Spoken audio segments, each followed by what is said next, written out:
Hello, everybody. It is I, the Desert Viking, once again bringing you some thoughts to hopefully allow you to think on a little bit and maybe ponder a bit. So, today I want to discuss the four cardinal virtues. Before we get started, a little bit about why I'd want to talk about the four cardinal virtues. What's the point of doing a video on that? Up to this point, my videos have been sporadic, as I said they would be at this point. The point of this channel originally was for me to discuss, document, kind of go through the healing process of an extreme personal trauma, of a betrayal trauma. And I found that to be useful, and there were some people that I found that I've connected with that benefited from that as well. The main beneficiary of all of that was myself, and I made that very clear. And as I've transitioned from that mental state, I have not been as inspired as much to do videos. Simply, I've been focusing on personal things. I'm in school trying to finish up a couple degrees. Part of the unemployed masses right now in tech, trying to find work. So that's been very trying. Personal. It's been a struggle. But as you know, as we're in 2024 now, which is an election year, things seem to be falling apart around me from what I'm looking at in the world. Not falling apart necessarily in my life. In fact, I would say short of the unemployment part, I'm doing pretty well. I joined a Masonic lodge last year. I was initiated recently, a couple months ago, and that has put me into a new frame of mind, which has been very good. But I can't stop to notice the world seems to be just falling in on everyone. And maybe that's because it's the economy, right? Maybe it's that we've reached the end stage of our current economy, and we have. The economy's going to go away. It is going to implode on itself. This isn't just like a normal recession that we're in, and we are in a recession now officially again. We've reached the end stage of consumerism. We are about to reach artificial intelligence's AGI later this year. That's what they predict, and with that will be removed all knowledge work for the most part. And I'm in tech, so from my standpoint, there will be very few tech jobs left. And there's just going to be a lot of people losing their jobs. And in the United States, I don't see there being a replacement for that. And in fact, the conditioning that we go through is that, well, then you just need to work 2 or 3, part-time Taco Bell jobs and buy a tent and live in a lot somewhere. And that's just how that's how you do it. Because if you're not rich, then you're poor. And that's how we're conditioned here. So that's going to be a struggle for a lot of people. And for myself, I've never been unemployed in my life longer than a month. And I'm going, I'm climbing up to 50 years old. I've been a part of the labor market for a long time. I started working at 13 years old, and I have not stopped since then. So I've always had work. I've always had a purpose. And this is the first time in my life that's gone. And so I have to struggle with that, like a lot of you are going to have to struggle with that. So we're all struggling in that together. But I asked myself why, we're going to talk about the four cardinal virtues, and that's probably the second half of the video. The first half is why bother with any of this stuff? Why do this? Because, the honest truth is that when it comes to social media, people don't want to see things like this. They want to see rage. They want to see outrage. They want to see strong emotional opinions that they can either be for or rage against. They don't want to see temperance. They certainly don't want to see temperance. They certainly don't want to see prudence. And justice, well, justice seems to be a word reserved for our people. Justice for the things I want, not for you, if you oppose me, right? Now, through my sojourn, as it were, through Freemasonry, I have, I'm working on 2 books as a writer. The first one was The Seven Gates of Rebirth, which I've been talking about on this channel. The second one is The Seeker. And The Seeker is my journey from the beginning, which, if you've watched this channel, you've been with me from the beginning, through the trials of a seeker, seeking the light, through my initiation as a Freemason, and then through the degrees. So it'll conclude with the raising of the master degree, the 3rd degree. So that's still a work in progress, and I share bits and pieces of this as I get to them. And one of the parts is in the 1st degree. We talk about the four perfect points. Now, none of this is a mystery. None of this is mysticism. None of this is secret woo-woo stuff. You can look all of this up yourself. So I'm not giving away anything by talking about the 4 cardinal virtues, which are the four perfect points of entrance. The 4 cardinal virtues were postulated by Plato and have since been brought into the church as 4 sacred virtues. Now, I'm not religious. I was raised in a heavily religious household. It has always run against my core being. It has always been like a sour note that has ripped through me. And why that is, that really, I couldn't explain why as a younger boy, why that bothered me. A lot of it came down to, we started off Catholic, and in the Catholic Church we were taught, and I went to Catholic school, and you had to do the catechism and confirmation and all that stuff. But you're taught only we are correct, everyone else is wrong, and they're going to burn in hell. And that always rang a sour note inside of me, even as a boy. And then around 14 or 15 years old in high school, my family decided to make a very extreme turn from Catholicism to Pentecostal, evangelical. And not only was that just very loud and outgoing, which I'm not, that's just a personality conflict. They too said, we're the only ones right and everyone else is wrong. And they would grudgingly nod to other Christian branches. But I remember very distinctly my mom saying that Catholicism was a cult. When we were Catholics, the evangelicals were weirdos, right? So I noticed these things growing up, and they were not consistent to me. It's like, not only did you have to be a certain religion, you had to be a certain subtype of that religion to be the real ones. And none of that made sense, because everyone said that they were the right religion and everyone was wrong. And that just, seems to be something that men would do to control people.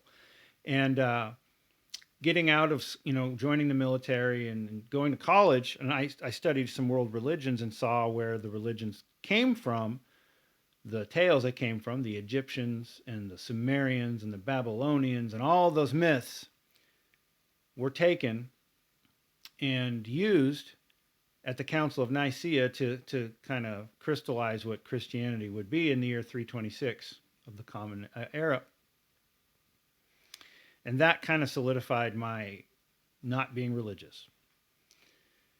At the time, there were other competing branches of Christianity, which most people don't have any idea about. The Orthodox Christian Church that came about in 326 was as a result of them being the council of Emperor Constantine. They said, we have to stop having all these sub-branches of Christianity. There can only be one.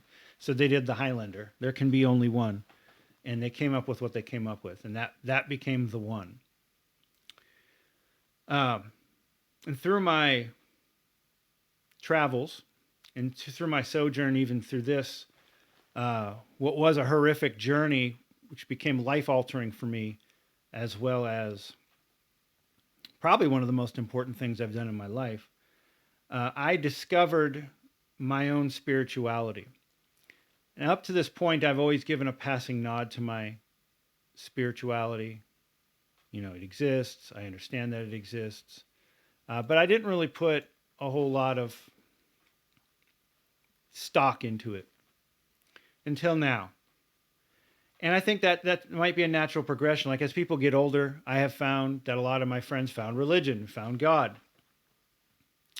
And I think that's just a natural progression. And why I think that is I have always been of the opinion that humanity is like a mirror. And I'm going to pull out my perspective prism here, my little triangle that I've used before. Humanity stems from one source, God. And God has many faces because he has to, or she has to. Interestingly enough, in Hebrew, the word that is used for God is a plural hermaphroditic word that is a female noun with a male ending. So learning some Hebrew is useful when you want to actually start studying some of the holy texts. And it's very interesting how that works. And if you're a Kabbalist, then you know the Kether, the top Sephirah, comes down into Shakma, which is the male God, Jehovah, and then that shoots over to Bina, which is the female aspect, which receives that energy before going down the tree of life. But we're not going to get sidetracked into Kabbalah right now. But God, the Creator, created us and has the ability to have as many faces as needed for as many of the different types of people that exist. It's like a mirror has been shattered and all of these little shards are all over the planet. And all those little shards are us, reflections of part of the truth that our minds can't comprehend when put fully together. But we are all part of the truth. We are all connected to each other. We all have that same divine spark. And one of the things I've always believed in is that the kingdom of heaven resides in your heart. It is within us. And this little perspective cube just means that I get fixated on my perspective when there's other perspectives on this cube that can also show me a truth. And we get fixated on that. And through my travels, through Freemasonry, through studying the Templars, I came across Gnostic philosophies. And I had looked at Gnosticism here and there, didn't really understand it. And when I began to study Gnosticism last fall in depth, all kinds of bells started ringing inside of me. And not the sour notes. This is a lot of the philosophy that I had already been talking about. Exactly what I just said, that it dwells within us. And that Christian Gnostics, which were one of the competing branches of Christianity back in the day, believed that Christ was the gnosis, that Christ resembled the knowledge, and he imparted the knowledge on how to obtain that knowledge, that gnosis. And all of that makes so much more sense to me. Does that mean it's right? Obviously, no one can prove any religion is right. But following the philosophy of multiple perspectives, I believe that it is definitely one of the truths. One of the truths. And one of the things that brought me into Freemasonry, other than that, the reflection aspect, but the number one thing that brought me into Freemasonry was that within a lodge, you have men of different faiths and men of different political leanings and men of different ideas that can come together into one place and share those ideas. That's the one place where you can do that without being attacked. You can't do that in the real world. We know that. You know that. Everyone knows that. Today, if I'm not a part of your political party, or if I'm not a part of your church, I am seen as an outsider or the enemy. And I need to be dealt with. And we're getting more and more severe every single day that goes by with wanting to cancel out or stomp out or snuff out anything that opposes our doctrine. And that is bad. That is, to me, that is poison. That is absolute poison. And that's the main draw that put me where I am today in Freemasonry. And I'm glad to have found that. And I'm 25 years overdue, to be honest. I should have joined a long time ago, and I just, it wasn't the time. Now it's the time, and now I'm in. And the Seeker is my journey in travels into that. But specifically now, let's talk about the Four Cardinal Virtues. So why are we going to do a video on this? Because I have struggled with wanting to do videos simply because there's not a lot of, most people don't care about this stuff. If it's not about enraging people or creating an emotional topic that's going to either make you hate me for posting it or love me because I'm on your side, or if it doesn't show me like driving a Lamborghini around, going off to Rome on vacation and spending boatloads of money, most people don't care, because that's what social media is about today. It's a rot. It is a rot as deadly as any cancer. And that is why I'm posting this video. Because we are in an age now where, in a new era. And I think that era started in 2012. Now, humans transitioning into new eras is not woo-woo mystical stuff by any means. Humans have progressed through many different eras. It's just the end of one way of being and moving into another. The Mayans said at 2012, English, that the world was going to end. And everyone looked to the sky and expected to see comets falling and another mass extinction event. And that didn't happen. So they said that the Mayans were full of poop. But I want you to consider something. The end of an era, the end of the world, does not necessarily mean that a comet strikes the world and everyone dies. It means we've moved into a new period, a new era. And I would argue that around 2012, we definitely saw a stark change in the world. And today, it's painful. It's painful to watch. It's painful to be around. And maybe that social media just amplifies that and blasts that into our faces every day. And I believe that's part of it. But it's conditioned us to be people that are,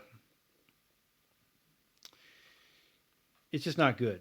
And that's just my opinion. And I know that I'm going to get kickback because there are people who enjoy materialism very much, and they enjoy the status and the competition of obtaining wealth and to be able to dominate others through it. And they'll say, this is my virtue. Consumerism is my virtue. Okay. And we could have a philosophical debate about that. I'm not going to do that here because we're going to talk about the four cardinal virtues and how they're basically missing in life. But the point of doing this video is to provide a counterpoint. There is an awakening. There are people of all faiths coming to see that we are at the end of the consumerism line and things are about to have a drastic change. Artificial intelligence is about to kick off its AGI this year. There's going to be a whole lot of unemployment. There's going to be a whole lot of people without a purpose. Now more than ever is the time where we need to start healing some of these issues. We need to start healing our differences. We need to be able to accept our brothers and sisters, despite the fact that they may not agree with where we sit spiritually because they have a different facet that they adhere to. That does not make them wrong, nor you wrong, because the actual truth is well beyond what our brains as humans can comprehend. That's my opinion, and that's how I feel. And I realize if you've been conditioned to believe as a child that this way of thinking that you've been taught is the only correct way, that's hard to disassociate yourself from. But I want you to try. And for those of you waking up, I want you to try. I want you to put out your light into the world because we need it. We need that light. We need to begin to heal that process.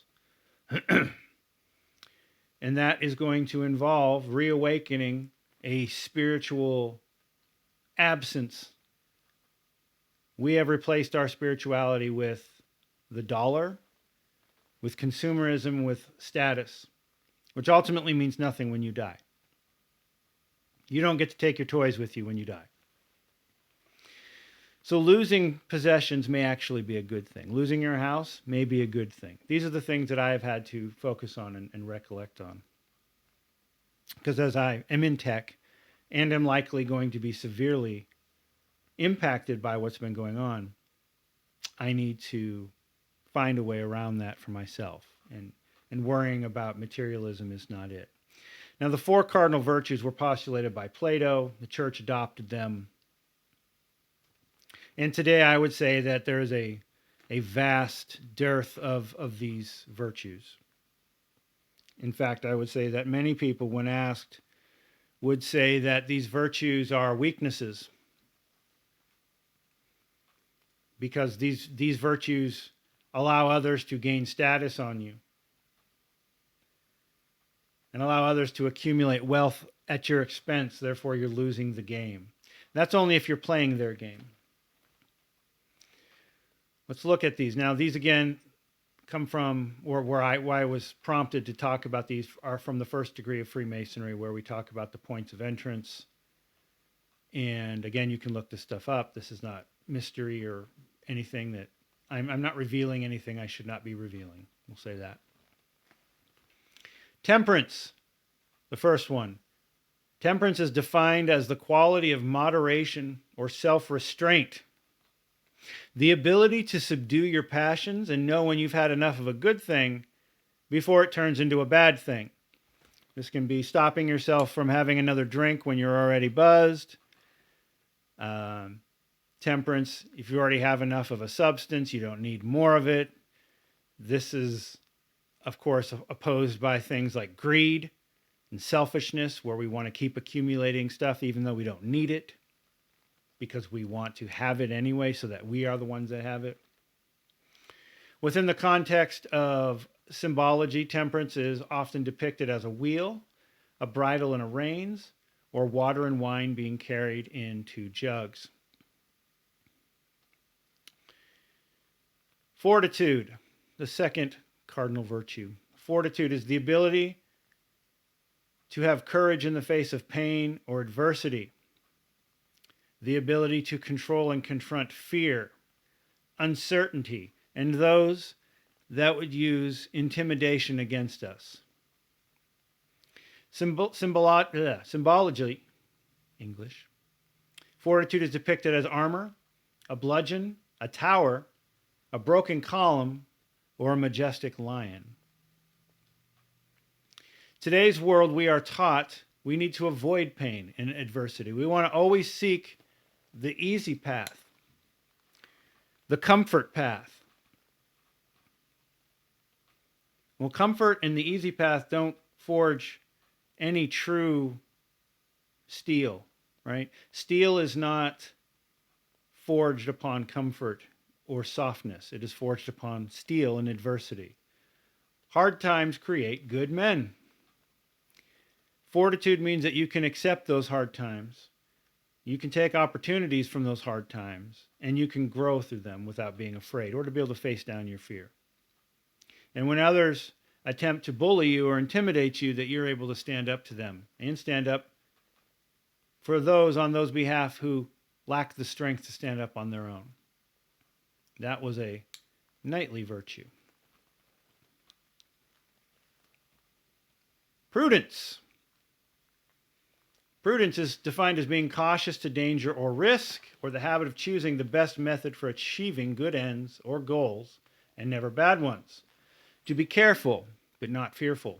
To show wisdom and possess the ability to discern the appropriate course of action in a given situation. Within symbology, we see prudence represented by a book or a scroll or a mirror or by an attacking serpent.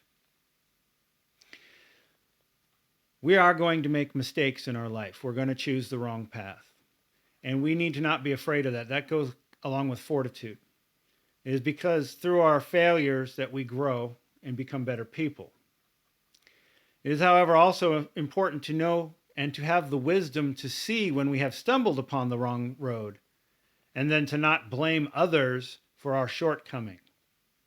learn from the mistakes, find the right path to walk. One should also not fear the right path because it is more difficult. That is a very common feature today. Again, we talked about that with fortitude a few minutes ago. Choosing the easy way instead of the right way.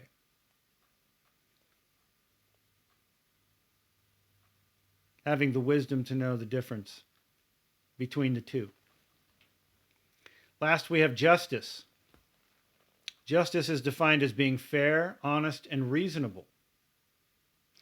The Roman philosophers spoke of a harmonious alignment of our inner spirit and empowering balance and discipline with each perspective of our being. The three sacred columns that I've talked about, mind, body, and spirit, very basic, but keeping all three of those in alignment and in check. Within symbology, we see justice represented by the balance in the scales, a sword, or a crown. If you've seen Lady Justice, you also see that she's blinded. Lady Justice is supposed to mete out her decisions without seeing who you are. It is very easy for ourselves to get out of balance with our own energy. We have to constantly put effort into ourselves to make sure that we stay solid and under well repair. Being fair, honest, and reasonable means recognizing the wants and needs of other people around us and not just ourselves. Not being selfish, not over-consuming things just because we can. Understanding that greed is not a good thing. It is the ability to exercise empathy and the ability to view situations from the perspective of all those affected in order that the best judgment can be handed down.